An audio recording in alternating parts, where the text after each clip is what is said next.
This episode is dedicated to Adam and Nathan. Thank you.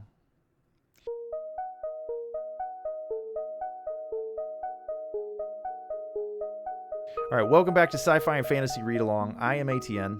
I am Yule. And I'm Phil. You dropped the DM, huh? Well, Yule kind of abbreviated it, so I was like, I kind of shortened it a little bit to make it, to conform, because I'm a conformist. Wait. I can't shorten my name any more than Yule. I don't know what you're talking about. It's 3 letters. I mean, come on. All right, fine. I'm DM Phil. You know what? I'm going to call you GM Phil for Grandmaster, because I want to play a little game in a little while, and I'll tell you about it when we get there. All right.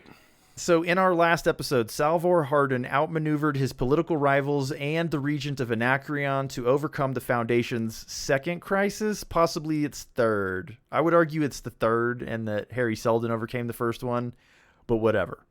A crisis. How you guys doing? Pretty good, man. Pretty good. Yeah, man. Fantastic. I saw Yule going for the thumbs up, and I'm like, nobody can hear that, dude. Nobody can hear that thumb up you're going to do there. Do it harder. But if you are on YouTube and you're watching this video that is nothing but us talking and you can't see it, give us a thumbs up. Yeah. Oh, yeah, that's a good point. And make a like comment what we're down doing, below. It helps the algorithm. So, fellas, you guys are both doing pretty good. Did you have a good read? I did. I had a good nap, too. I feel like $1 million. Good. Glad to hear it. This was a nice abbreviated chapter. It's a pretty short chapter, but I have a feeling it's going to take a little while because it was pretty packed with information, even though it was short. Yeah. That is true. Yeah. That is true.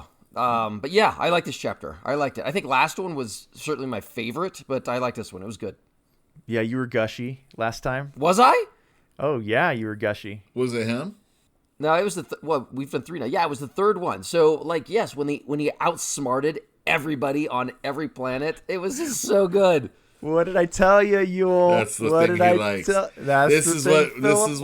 DM Phil's going to be known for. He's going to be known for, if someone outsmarts a dunderhead, he loves it.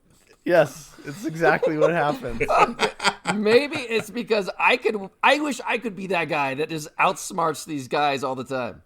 Yeah. I don't know if I like the term dunderhead. I had a teacher when I was a kid that if you screwed up royally in class or disturbed stuff, he would make you put a garbage can on your head, walk around the classroom, and say, "I am a dunderhead." Wow, did it work?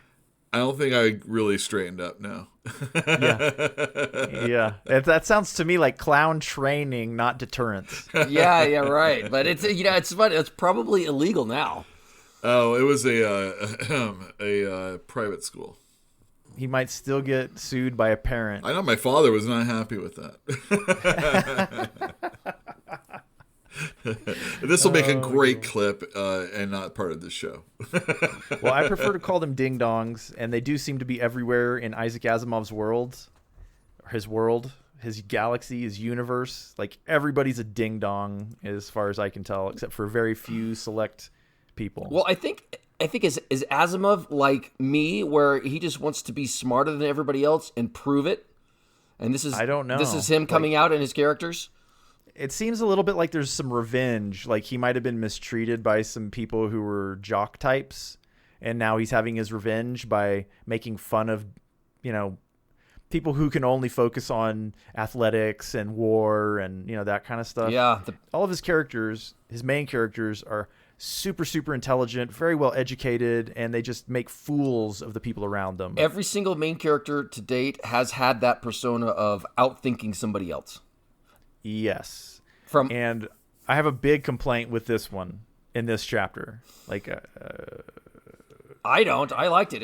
I know you. It was magnificent. I predicted that you would like it, and I also predicted that I wouldn't. Well, and I was correct. You predicted it after you read it. You predicted that you didn't think you'd like it. Yes, exactly. Oh, that's hilarious. I run a constant model as I'm reading, right? And I'm like, this is going down a path I don't like. This is going down a path I don't like. And then I'm like, yep, it got to that place. And I'm like, I don't like this place. Well, it's funny. You have to read 4 sections, though, to figure out that pattern that's just been consistent in every one.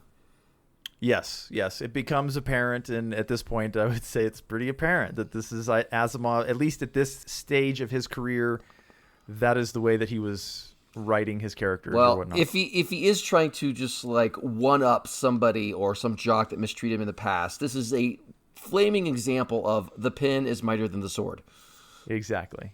All right, so we've caught up, I do believe. Are you guys ready to begin? Let me turn this light on. Affirmative.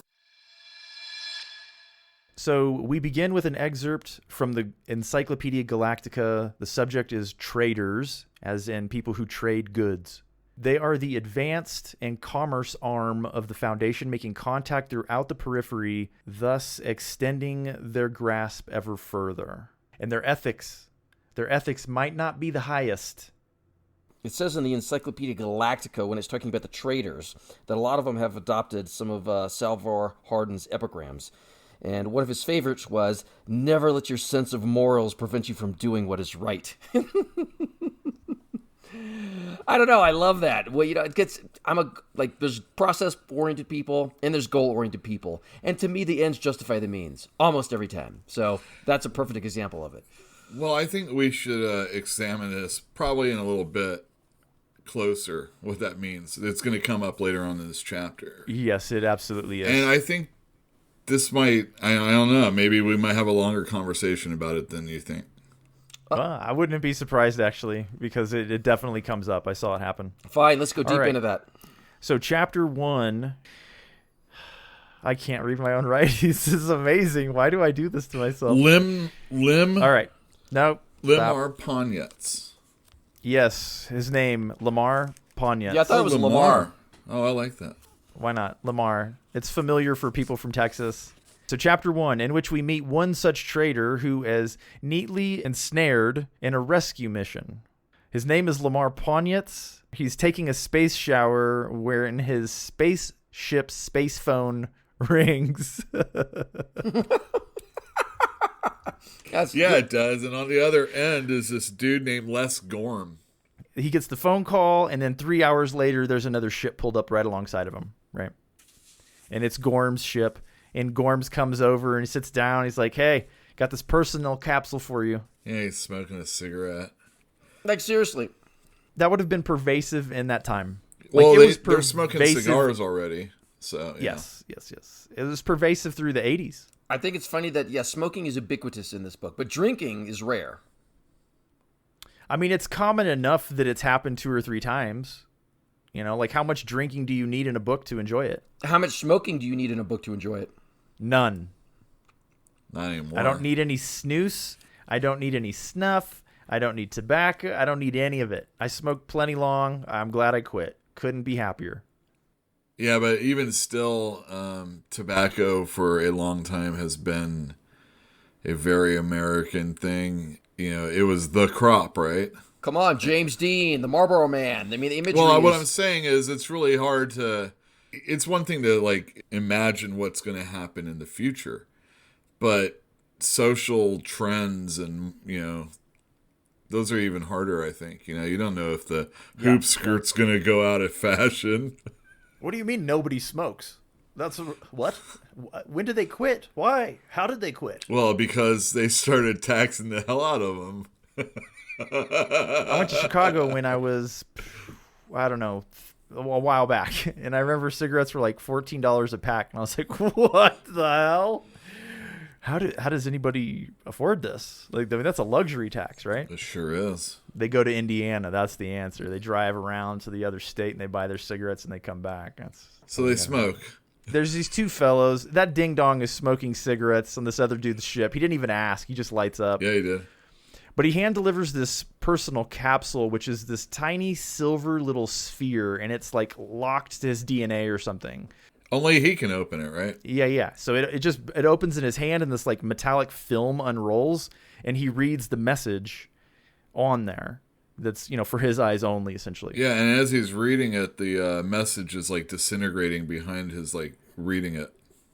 Which was amazing. I think that was really cool. That was very well done. And I tried to look for examples where it did, like, there's real world examples of paper turning black and corroding? I've seen it. I think it was magnesium. I couldn't find the video. I don't remember if it was the Periodic Kingdoms video people that did it. There's a Nottingham University that has periodic videos, and I think it was magnesium foil.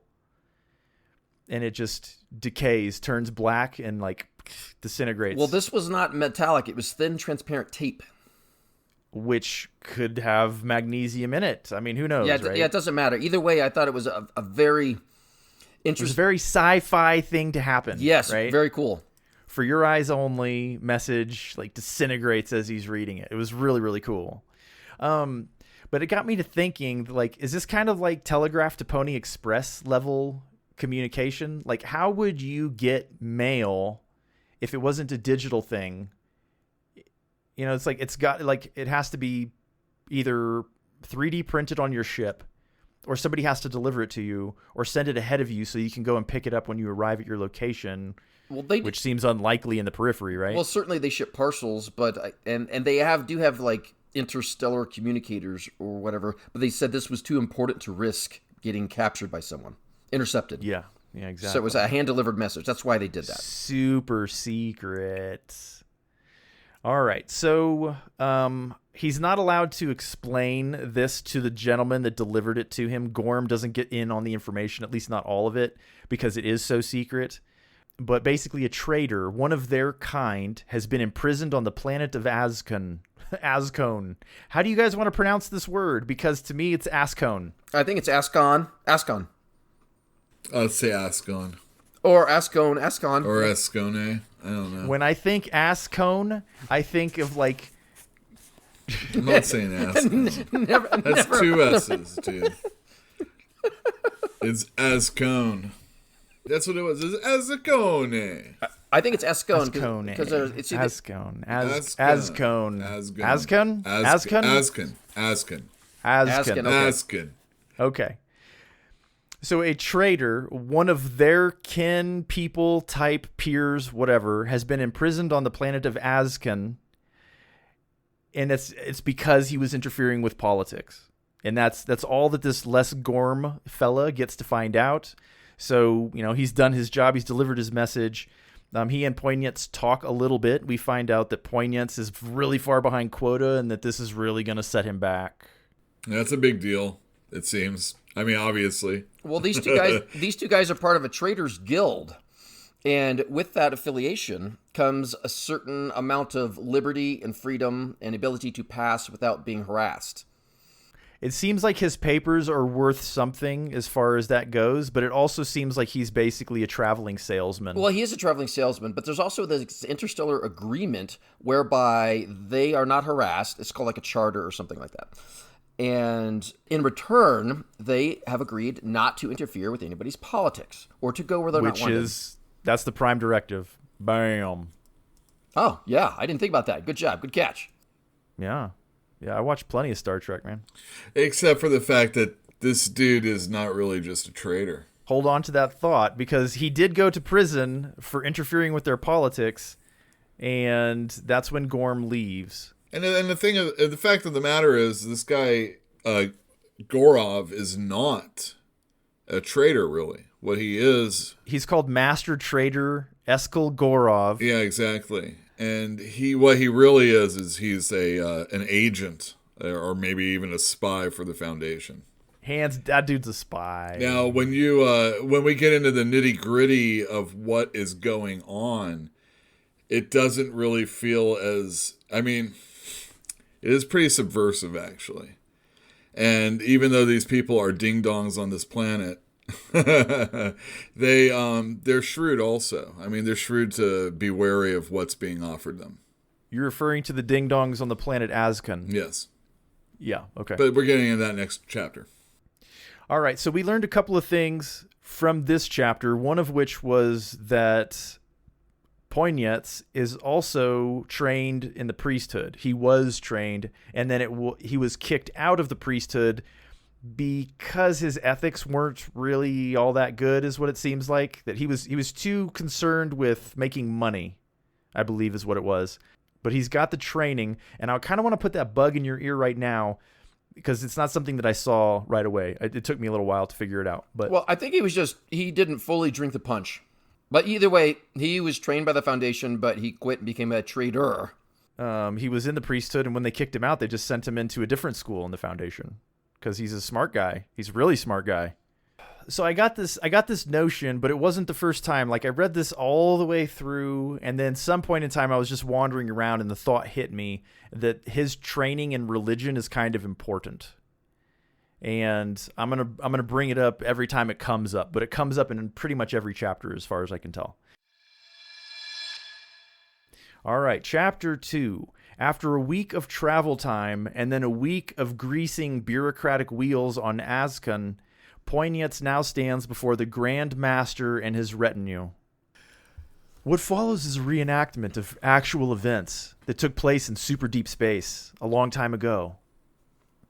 All right, so Don't speak.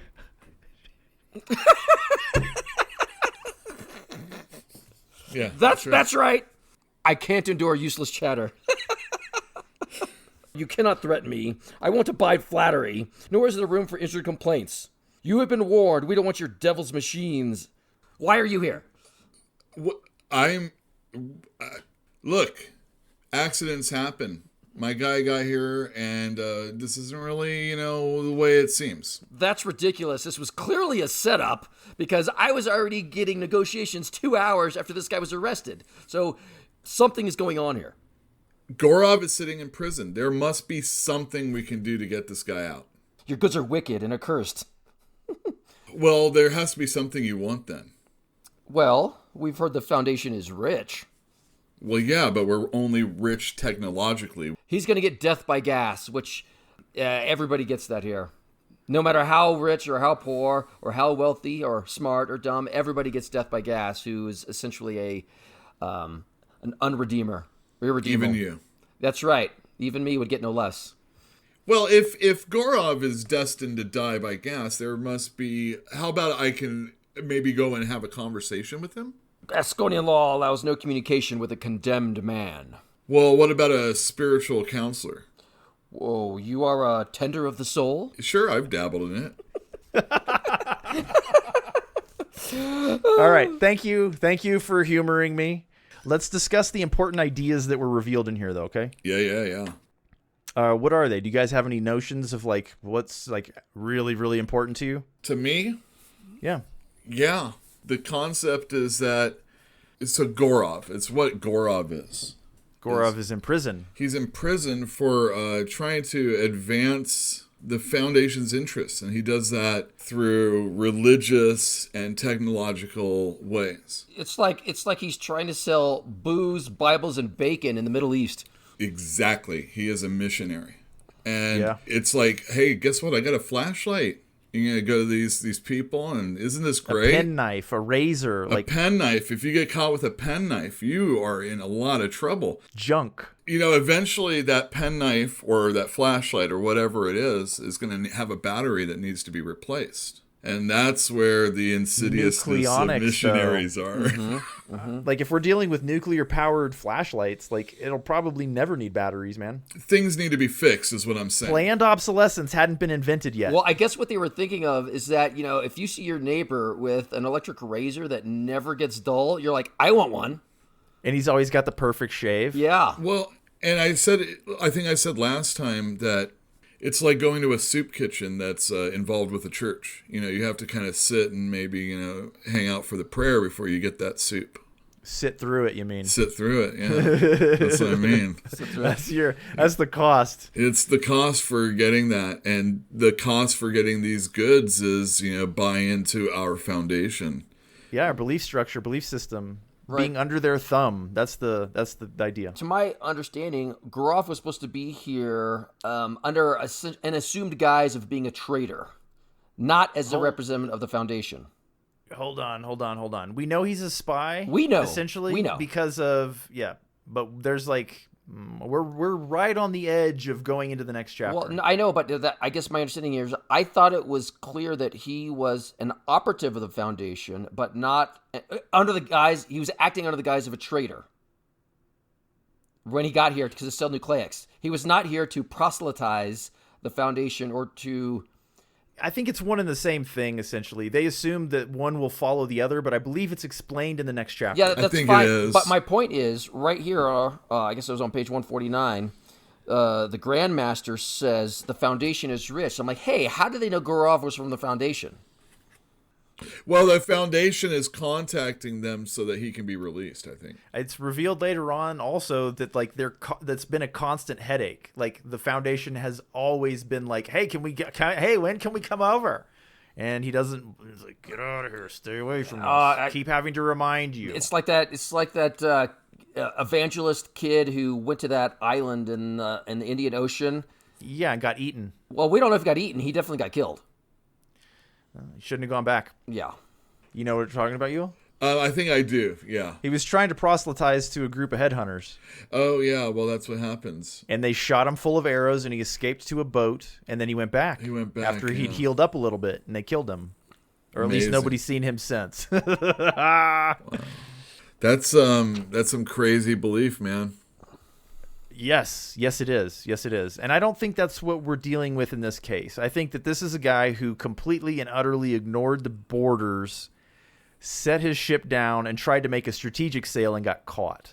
I don't know how clever he thought he was being, but obviously when Ponyets showed up, like they had spotted him 2 parsecs out because they still have those little ships that are left over from the Galactic Empire. Not warships. They're like corvettes, they said, or something like that. Luxury ships. Well, that's fine, but they're able to detect him, so they were probably able to detect Gorov right away as well. Certainly. So they just followed him or observed him, and then they're like, what is this guy doing? And he heads straight to the middle of their system. Let's just say deception and subtlety are not his strong points. This guy is a ding-dong. He obviously slept through the prep for this mission. Did he do it to get caught? I don't know if he did it to get caught or not. He certainly crossed into their system. Like there's no, it's not a mistake. I think, if Gorov is such a great spy, I don't think he's a great spy. I think he's in 18th. He's just a master trader. He's a master ding-dong. Trader. Yeah, something like that. I thought it was interesting. It's in this section at the very end when you see Ponyets is a very skillful, he's a very negotiator, shrewd businessman. He knows how to read people. He knows how to discern what is important to them and find a way to give it to them. And yet he couldn't figure out an alternate method of payment for this guy. Well, that's because that's true, but he's still working on it. But he didn't even recognize what is valuable, but he knows religion is valuable, and he used that to get what he wanted. Yes, he did, and that becomes exceptionally clear in the next chapter. Chapter 3, in which Ponyets and the prisoner Gorov discuss best strategies.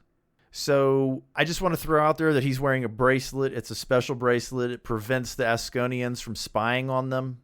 And also what Philip just said is revealed in their earliest conversation, that Ponyets used religion. He saw it as an opportunity. Maybe this will work since nothing else is working. He's plying religion on a religious people, and it did work to get him an audience with Gorov, right? Yeah, I think that's a pretty shrewd move. I do too. I think it's real smart. I mean, that's the first thing I think, you know. These people are religious. They're going to be easy to be duped. May I tend to his soul, sir? I'm going to start speaking in tongues, you know? All right, so Ponyets' confusion in the last chapter, not being able to figure out what the Grand Master actually wanted, well, it's revealed by Gorov that, he just wants gold. He just wants gold. Gold? What does he want with the metal? Yeah, he's like, why? It has no practical value. Well, it's their currency, it turns out. And as long as the Grand Master is promised gold and lots of it, Gorov is not he's not actually in any real danger, right? Well, yeah, but the Foundation doesn't have any gold. The Foundation can get gold, though. They are wealthy. They can just trade nucleics for gold somewhere, and that's what he suggests. He's like, go back if you have to. Just get a bunch of gold and give it to him. We'll fly away from this place, and then Ponyets is like, and then you're just going to turn right around and come back and do it again. He's like, yeah, that's my job. That's my mission. Now, this is like your guy with the arrows in his back. Yes, that's exactly what it is. He's like, they're going to kill you. I'm like, well, that's my mission, and they'll do it again until he dies. He doesn't seem real bright, this Gorov fella.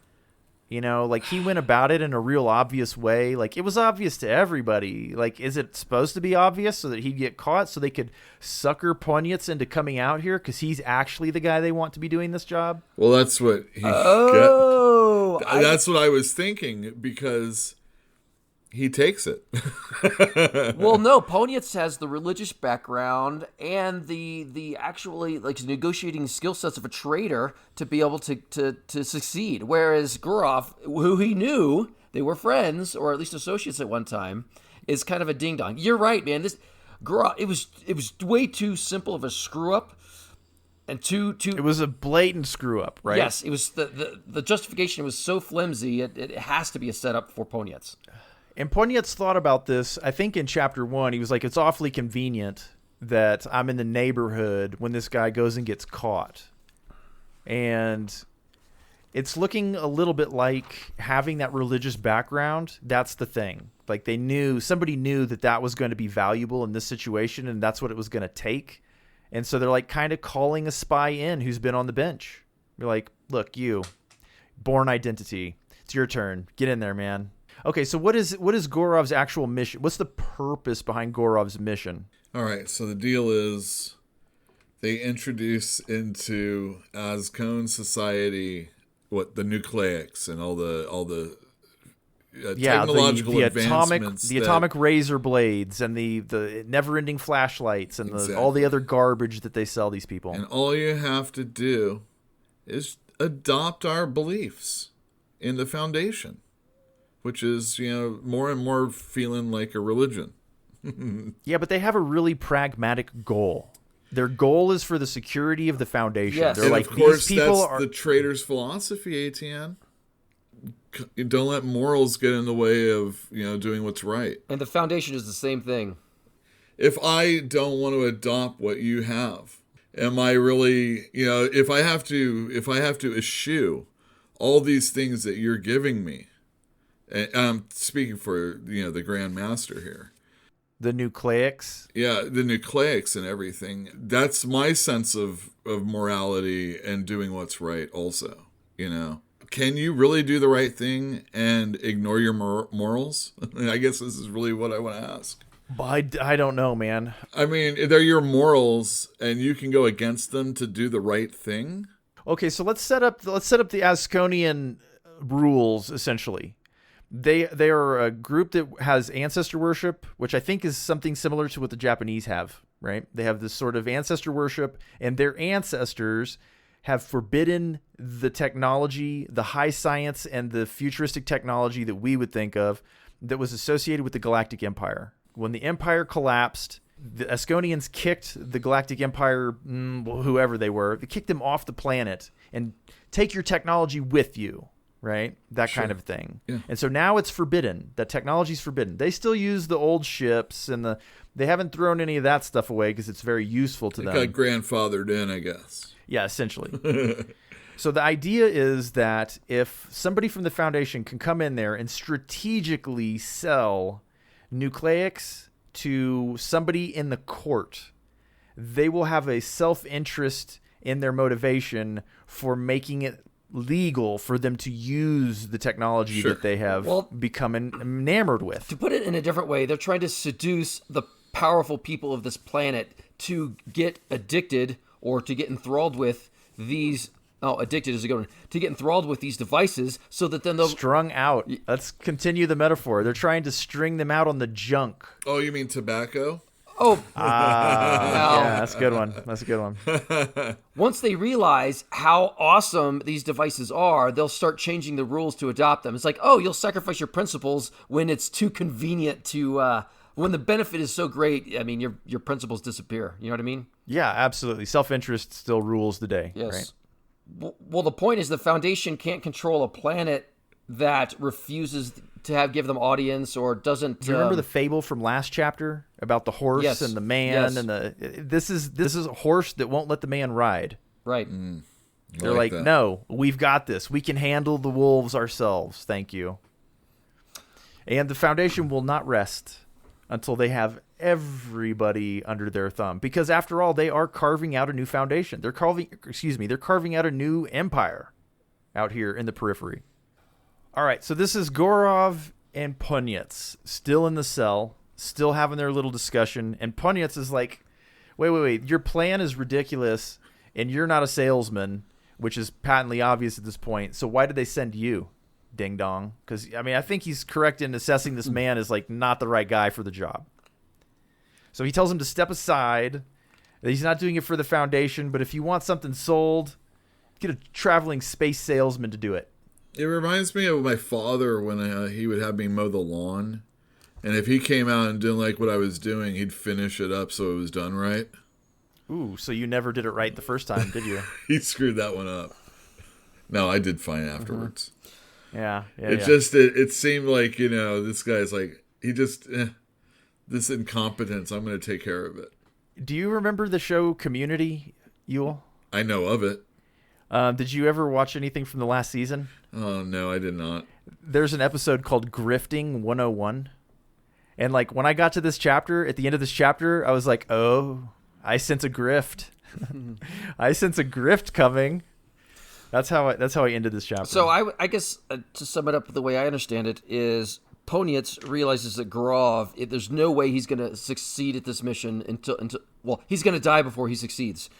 Well, he's certainly, exactly. One, he's in prison, and two, he's just going to, like, go and bang his head against the wall as soon as he gets out of here and get in prison to killed again. But he's also, Ponyets is also an opportunist, so he's like, I'm going to finish your mission for you, and I'm going to get rich doing it. That's what he said. Chapter 4, in which a traitor pitches a hard sell to the Grand Master of Azkun and his many men. So Ponyets is setting up a device in front of all of these men, these wizened, bearded, old curmudgeons. And it's like kind of janky because he built it himself. And he's real careful because he wants to make sure it works properly when he demonstrates his thing. And the old Grandmaster, he recognizes it for what it is. He does? Yeah, he's like, transmutation. Ah, yes. Many have tried. Lead into gold, right? Iron into gold. Into gold. Yes. And, okay, so interesting note, at least to me, it was interesting. Like, I was like, can you do this? Can you take a particle collider and can you smash iodine, because it's got the atomic weight necessary to add to the iron to get to gold? Like, gold is atomic weight 79, iron is 26, you need a 53. You have to add 53. I don't know if it's actually possible. But something that I heard is that CERN, they had noticed there was a buildup in their device. Like some metal was building up on the inner walls. And they tested it, and it turns out that it was like 90% gold. What? It's like building up gold on the ends. It's only 4 microns thick. It's extremely thin. It's a side product of them smashing atoms together. So, like, you can probably make gold with an atom smasher. Well, it sounds like you can. It does sound like you can. And it's my understanding is that within stellar evolution, I'm going on my nerd rant here. So in stellar evolution, the heaviest element you can naturally make within the core of a star is iron. All heavier elements have to or are created during not the Big Bang. Higher energy events. Yes, higher energy events. Thank you very much. Are capable supernovas, yes. Collisions of black holes. So within a core of a star going supernova, you can create heavier elements like uranium and gold and all this other stuff.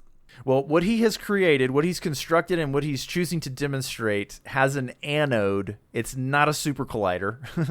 I thought he was going to scam them with a simple plating technique, right? But no, he's so confident that the buckles that he's put in there that were iron are now gold that he's like, go ahead, test it. Test it in any way you can. Yeah, Guaranteed. Doesn't he like offer himself up for quarantine for like 30 days or something like that? Yeah, it's the last thing that he does in the chapter. Once he has convinced the Grand Master that your ancestors would not disapprove of the gold, they might disapprove of the machine, but they won't disapprove of the gold because you're just going to make you're just going to honor them with Yeah, you're going to make like gilded archways and stuff like that It's for like, them. he's like, plate your temples with it. And then like, Yeah. ooh. He convinces the Grand Master with this kind of reasoning. So the Grand Master wanted to be convinced. We already know he wanted the gold. He just doesn't want the machine. He considers the machine to be, vile. Right, well, Ponyets points out, like, because they get trade from several other systems, but they never ask where that trade comes from or how it's produced. They're just willing to accept it. And that's his reasoning is just like, okay, well, if you accept stuff, regardless of its source and how it's made, you can do the same thing with the gold. And they're like, oh yeah, that makes perfect sense. Right. So the Grand Master is convinced. His favorite, this gentleman, young guy, skinny, named Furl, he is very vociferously opposed to this whole thing. Bad idea, terrible. Our ancestors would not approve. But the Grand Master just kind of shushes him. And old Ponyets, then he's like, on top of that, I'm going to sit in a prison cell for 30 days. While you put this gold in your ancestors' altars, and if there's a disaster anywhere on your system, it was because of the gold. It's still dirty. Yeah, exactly. Well, it was horrible. I'm like, why did you say 30 days? Because if there was going to be like divine retribution, it would happen soon. But if 30 days, you leave yourself open to anything happening. There's not a single point on our planet where something bad doesn't happen, and you can blame who knows what on it. Yeah, I mean, it's just the opportunity to even have somebody set him up. Dude, I would say 7 days. I don't even know if he volunteered it after the fact, after the Grand Master had been convinced. He didn't need to give it even a day. He didn't need to. He had a goal in mind, though, because he had identified old Furl as a sucker. He's like, this guy, he's my victim. He's the one. I'm gonna grift this sucker. Well, there is that, but I mean, he's also looking at farther in the future with who he's really communicating with, also. Yeah. I mean, I think that goes hand in hand with he's found his man, essentially, right? All right. So Furl, we get a pretty good idea of what Furl is like in the next chapter. Are you guys ready to move on? Mm-hmm. I am. Did we skip anything in there? Chapter 5, in which Ponyets baits his hook. So a week has passed, and Ponyets is still a prisoner, but he's now being held at Furl's personal estate. You remember just a minute ago, Yule, said that Furl's the kind of guy that thinks he can go toe-to-toe with smart people. Right. When talking with Ponyet, Furl thinks out loud with him that he would have done things a little bit different. He said he was sloppy. Yeah, but in what way? Well, he said that it irked them. Like, he pissed off the Grand Master. And, if he'd have just done it on his ship, nobody would have been mad. He could have just brought the gold and bought the guy. Yeah, but the thing of the matter is and I do believe Ponyets totally says this, is that he wanted to get Furl's attention. He didn't really give about what the Grand Master thought. That is true. He was actually a means aiming to for an him. end, but this is what he really wants to be with. And I assume that's why he said in the last chapter, that's why he wanted to be 30 days imprisoned. I assume that's correct. Yeah, he needed time. I guess he knew he would be going over to Furl's place eventually. He had to give Furl the opportunity to act, right? You can't do it immediately or he would show his hand, right? He had to let him be smart about it. He had to let him not do what Regent Weenus had done and just go directly for his goal. He has to go a little bit around because he has to play within the rules of his society. He has to pretend that he also opposes these nucleics. And remember, he was the most loudly opposed in the meeting in the previous chapter. He was like, "No, this is evil." Well, this is really fascinating because one, maybe he's a little young and idealistic in his own. And I say him, I'm talking about Furl. But it took me a couple of reads to figure out why he went for Furl. It's because the Grandmaster is old. His time is limited, right? And so he's very old. He says he's ancient, I think. It was easy to manipulate him to get the release of Gorov. But to accomplish the actual mission of the Foundation, he has to take it one level higher and corrupt Furl because he anticipates Furl will be the next Grandmaster, and he's young. Which means if you can corrupt Furl, you're going to have a very long history of time where you have somebody in office receptive to the foundation. And as a result, he's going to get paid off. Hella paid. Because he ain't meeting it right now. Hella paid. Do you think that Ponyets, when he was putting his contraption together to make gold, Which he was doing clumsily. was And carefully. Was it a show? Was it an act so that he could like maybe place himself at least I think that was him baiting the hook. Yeah. That's all that was. Okay, cool. So no, he was very meticulous and careful in operating the machine. He said he had to get it right. It had to go 100% correctly the first time when he demonstrated I think what it. Furl mentioned was his plan, which was to bring the machine to them and make it gold for them instead of doing it in our home. That was clumsy. That was amateurish. I see. Okay. That's what Furl thinks, yes. Okay, I see. And that he's a smart man. He would have done it. This is how he would have done it. See, now that's what because like in the courtroom when he's or whatever room, it seemed like that he was, since he was taking his time, maybe there was a little bit of a show is all I'm saying. Might be playing dumb. That's what I really was trying to get at. Yeah, I think he might have been playing dumb, baiting the hook essentially, trying to get this guy, because he's identified this guy as young and brash and probably kind of bright, right?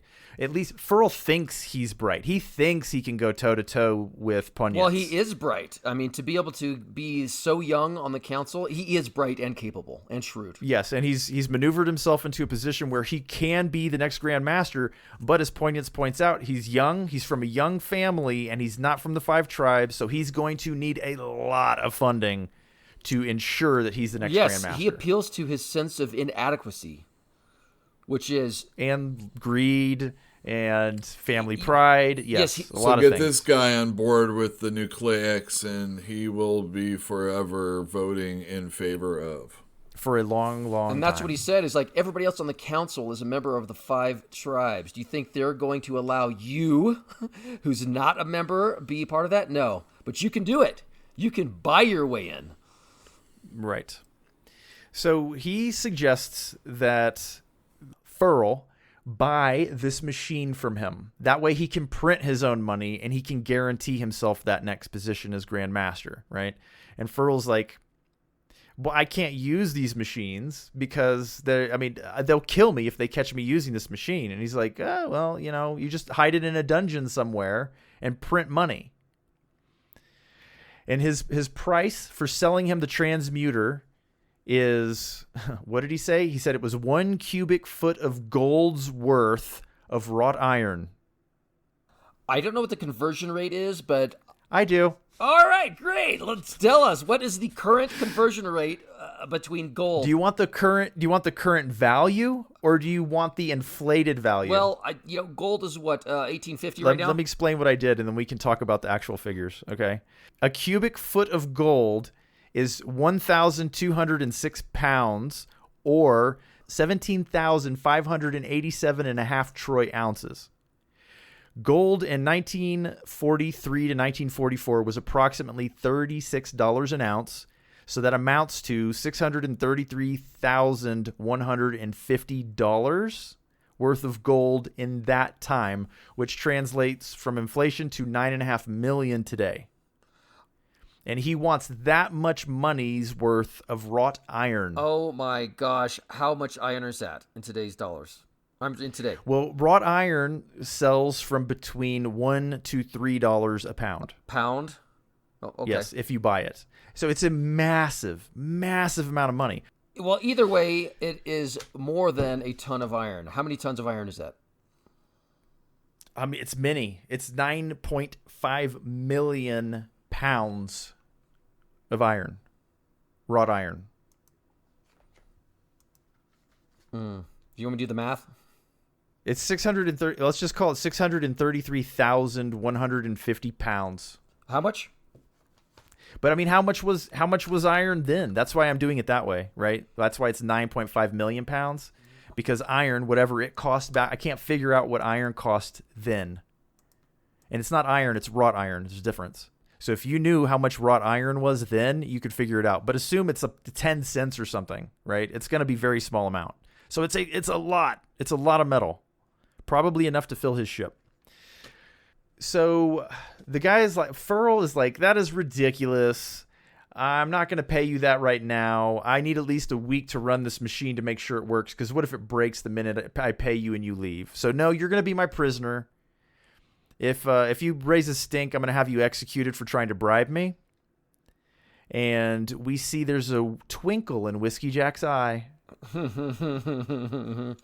So that's a callback to the previous book that we did, Gardens of the Moon. But there's a twinkle in old Ponyets' eye. He's getting what he wants in this moment, even though the kid thought he could go toe-to-toe with this guy and outmaneuver him. Apparently he's wrong. Wait. There was the very last thing on Chapter 5. What was where Furl says, "No, sir, only one of us is a fool." And the trader said, "It is agreed then."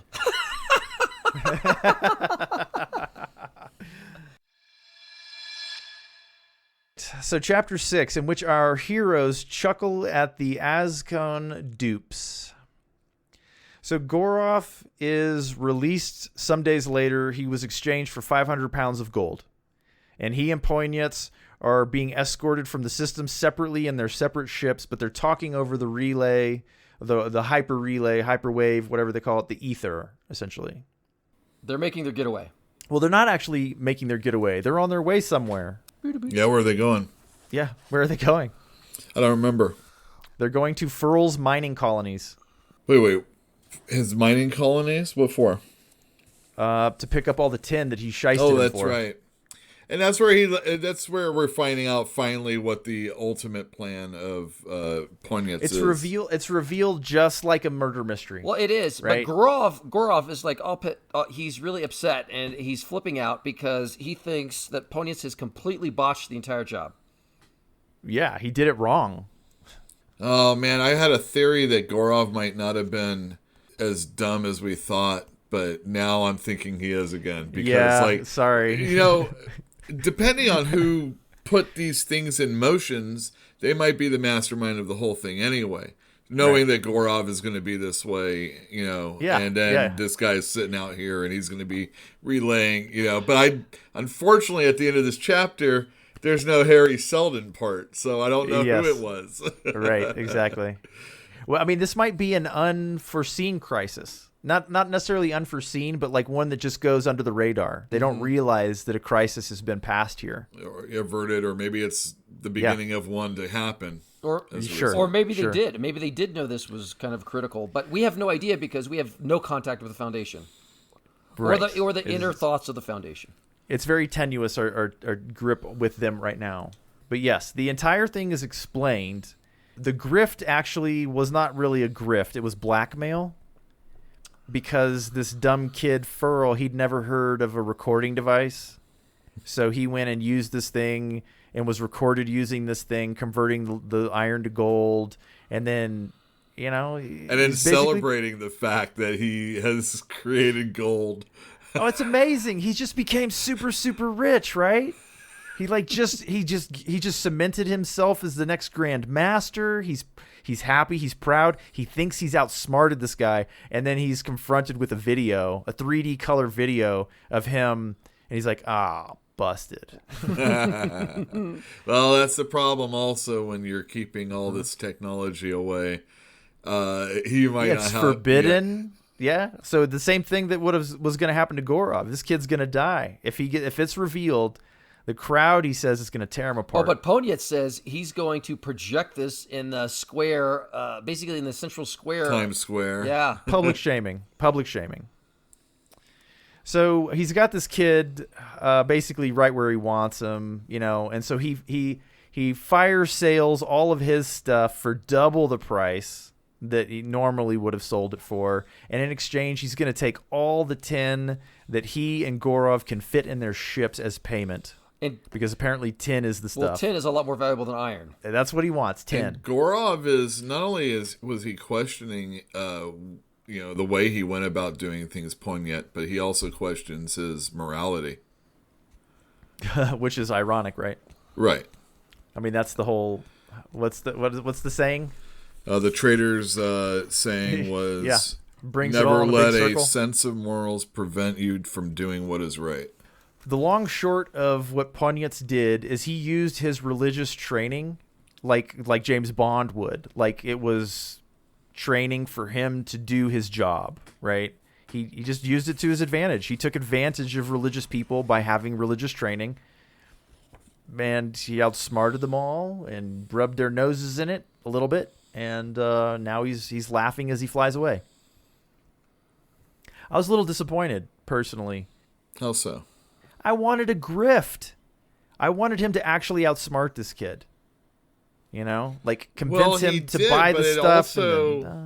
It's also about who's... It's also about who's more technologically advanced than the other people. Yes, exactly. It's more than a grift when you like, yes, it was going to be a grift potentially.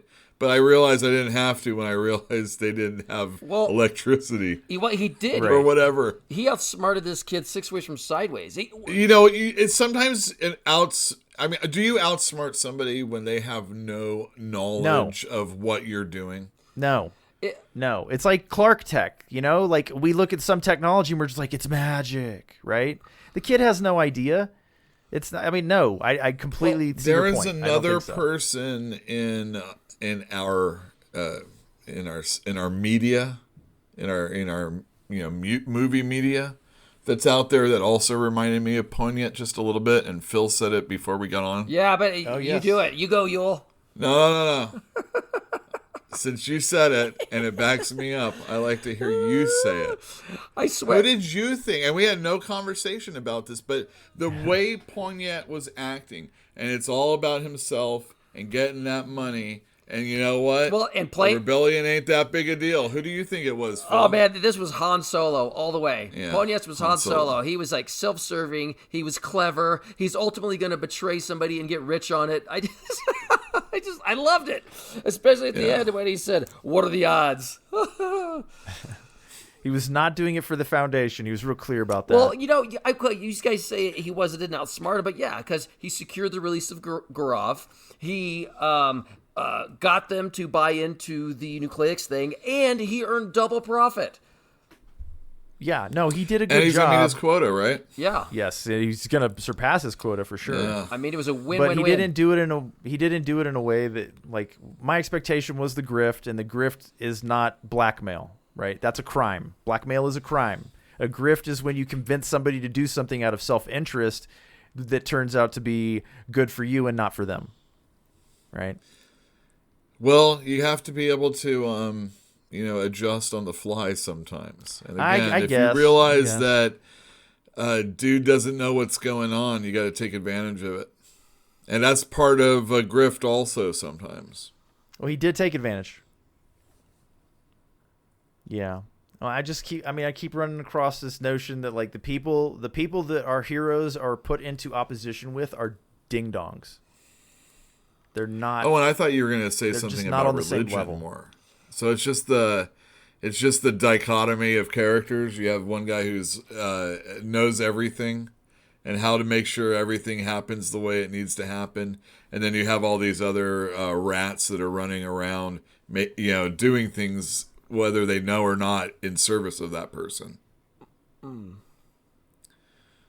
Is that what's going on that you don't like in this book? Well, I don't really know.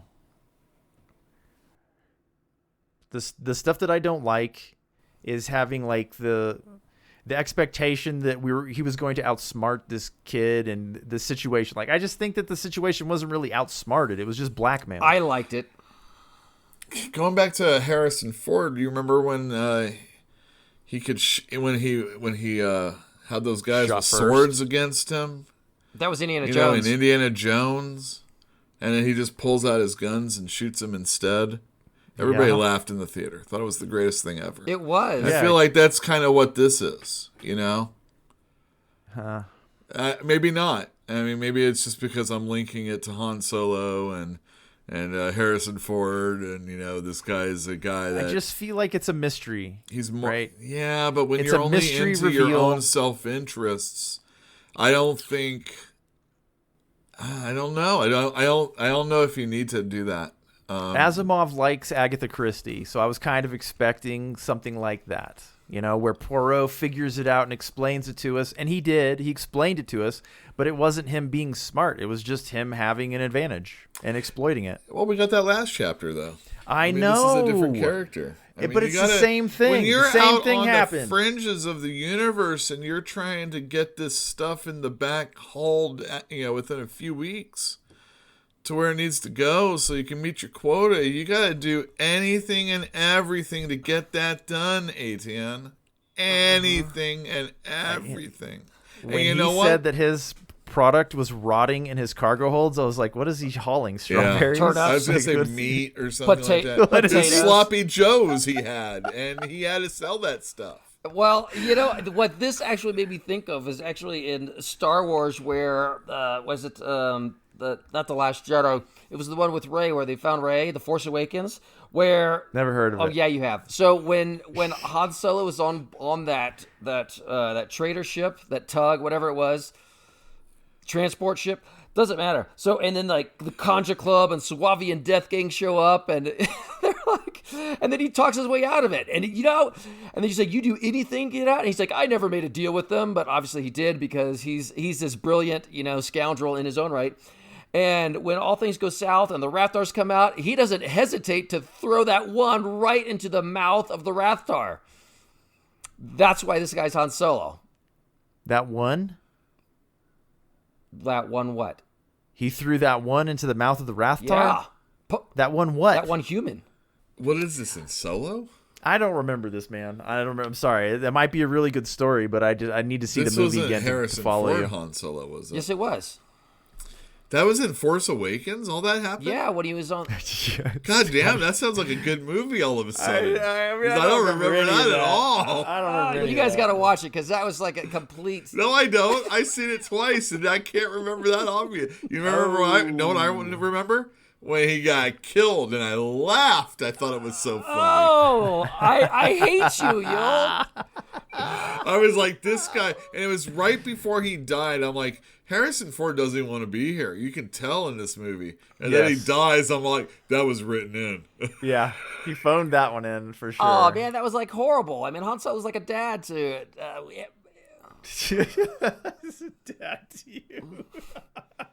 He was my inspiration. That man was like my father. Yeah, he was a scallywag. I don't know. That's fine. I don't know. You got anything else? I'm good. I just feel like this was the perfect guy for this situation. And like he had the religious training. I think he was chosen for this mission, and they knew he would take it if put in the right situation. I just feel that way. I could not agree more. I think this was a complete setup, and he's the one that got set up. And everybody profited, and maybe back on Trantor, they're aware that one of the crises has just been overcome. Trantor? Terminus. So maybe back on Terminus, there's somebody aware that they've just overcome one of the crises sometime, because like you said, it was pretty vague about the timing, the age, and the year, and all that nonsense. Well, I think that's not unrealistic, because Harry Seldon predicted all these things, and sometimes, like right now, these people on Ascon, whatever it is, they are not a threat right now. But if you pass up this opportunity right now before they become a problem, you might not be able to deal with it ever again. So this may be that time to, like, a stitch in time saves nine. Yeah, sure. Exactly. So I mean, because it is one of the parts, I have to assume that this was a crisis, right? Because why would you show us the dull stuff, right? Why would you show us the boring stuff that doesn't matter? It was probably a necessary brick that had to be set. What would make me happy is bring all of this back in a future section, bring all of this back, and then make me feel like I was wrong, right? My assumptions were wrong. Like, it wasn't just Black Man. That would make me happy. But we'll see. And what do you think of this novel that's obviously short stories that are continuing the advancement of this foundation? Do you mean, like, what do I feel about it right now? Yeah, based on everything that we... Yeah. I feel like it's kind of juvenile. That the villains are irrational in their motivations.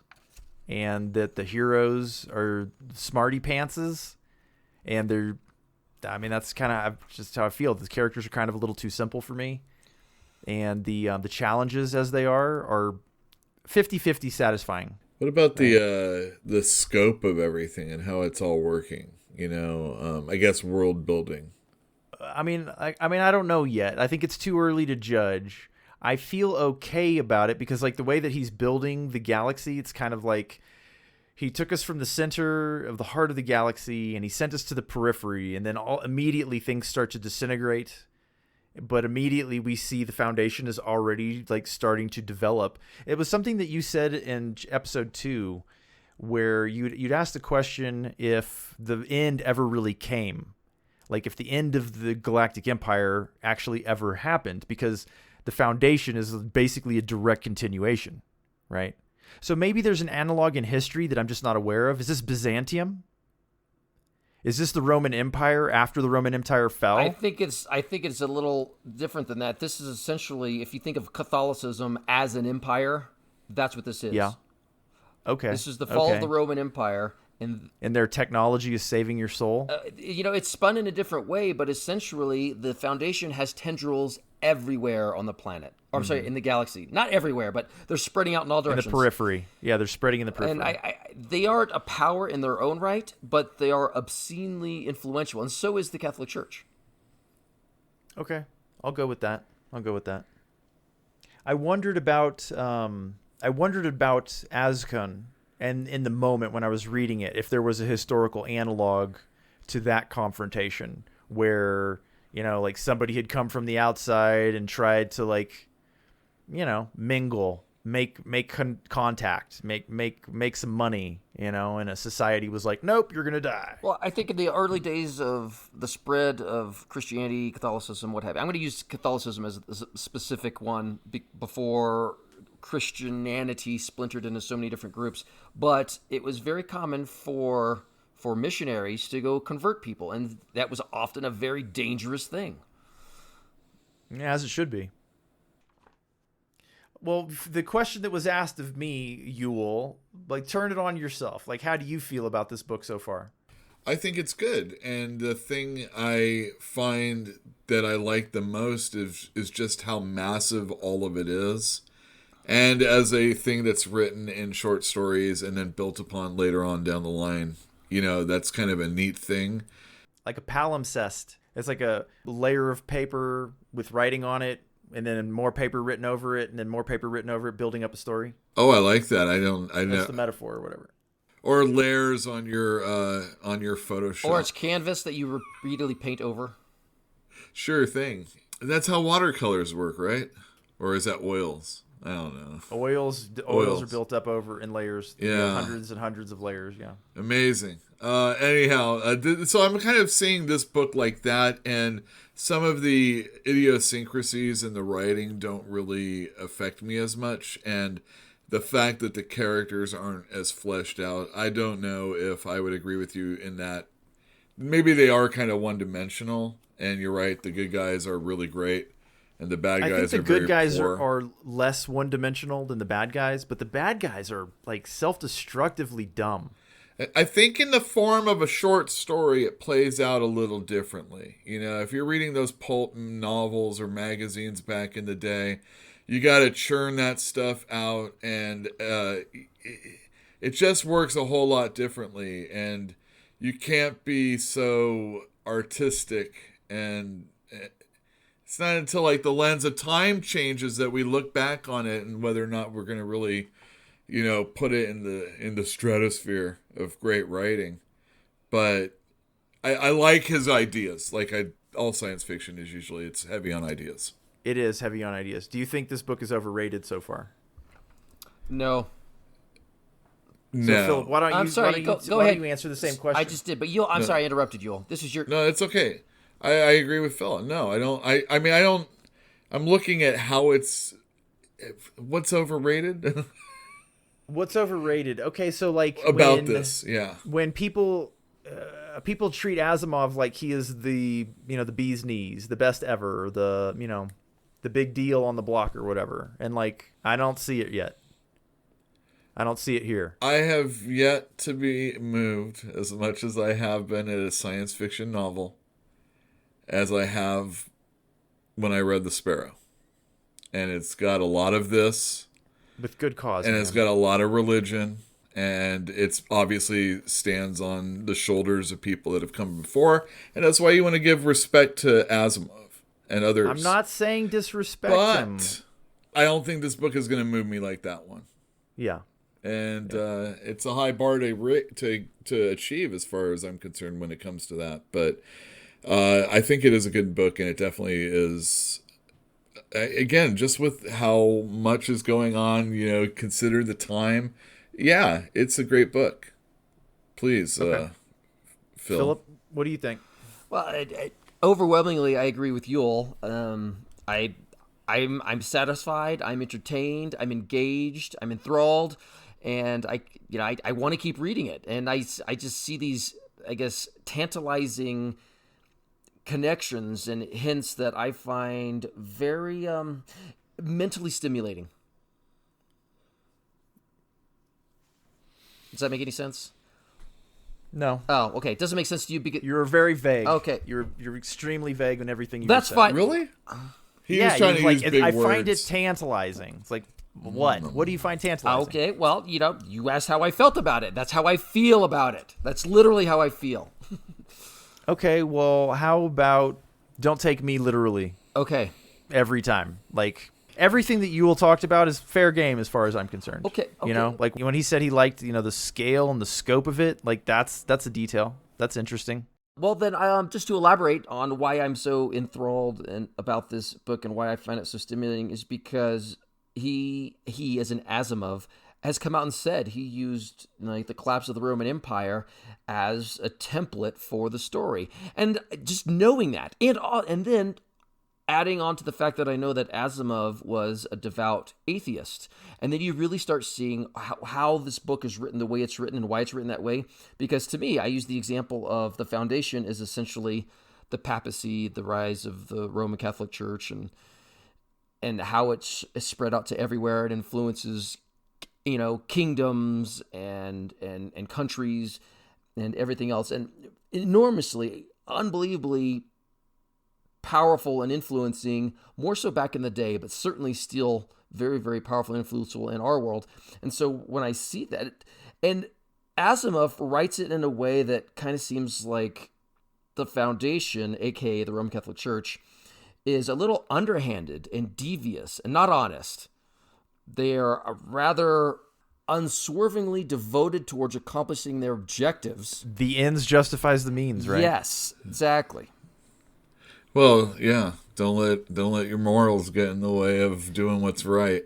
Right. Yes. There is a lot at stake, I think, in this story. 30,000 years of chaos and disruption versus 1,000 years of chaos and disruption. Like, that's a...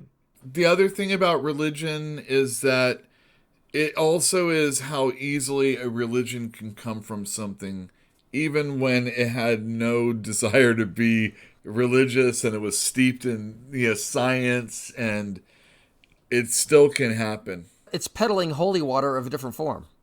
That's kind of how I see it, is the model of religion and the model of the foundation is the same. Find a way to obtain a devout following and control, by any means necessary, kingdoms and worlds. It could be Christianity, it could be Coca-Cola. In this case, it's technology and knowledge in general. And if you look at it like I said, the Catholic Church they kept knowledge and writing and books alive, and they didn't share that information with people, even with the... I thought it was the Muslims that did that. Well, maybe that's also true. But I'm just... During the Dark Ages? Yes, during the Dark Ages. Well, the Muslims kept going in a different way, the Persian Empire, and they kept science and learning, and then they stopped.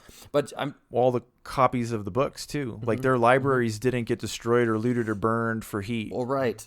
Well, yeah, for sure. Well, what I'm getting at is kind of the Catholic Church would preach the Bible, but they wouldn't let anybody read the Bible. They wouldn't teach people how to read the Bible. They controlled the knowledge of the Bible so that they would always be that conduit. They don't want to teach people how to fish. Right. They want to give people fish and loaves so that they can control them forever. Yeah, if you wanted to go to heaven, you could only do that through a preacher, right? We'll be having a special section on Martin Luther for next episode. I don't remember when the Catholic Church was no longer able to charge money for forgiveness, but that was a big part of their business model for a while. Oh, they still do. They don't really do it, but like you literally had to pay money at one point in time. If you want to get your child baptized, that ain't free. If you want to get married in the Catholic Church, that ain't free. Okay, well, nobody's telling you that you got to be Catholic. No, I'm just giving you an example. Religion's a tough. It's a tough sell on YouTube, in my opinion. It is, but you want to know why I was enthralled? It's because I see that the influence of his anti-religious leanings in this book. Well, and he also doesn't like dum-dums and people that don't like science, and I think that's pretty clear. Do we have any expectations for where this book is going in the next section? Because the next section is the last section, and it's very long. I assume it's somewhere in the future, and something's going to have happened. There's another crisis. And there's going to be some smart people outsmarting dumb people. Possibly Harry Seldon is going to make a return. Woo! These are the things I would hope for. I have that expectation as well. Harry Seldon has not made his final appearance yet. Yeah, I don't have any real expectation other than just some of the things that we've seen happen. You know, like you said, stupid people being outwitted by other, smart people. Probably what they deserve. From the Foundation's angle, and maybe with some sort of religion thrown in. Right. Okay, well, I hate to be a dud about it. I'm sorry that I don't like it as much as you guys do, but, whatever. You can't win them all. It's okay to have... I think it's going to make a great TV show. It's okay to be contrary. I think so, too.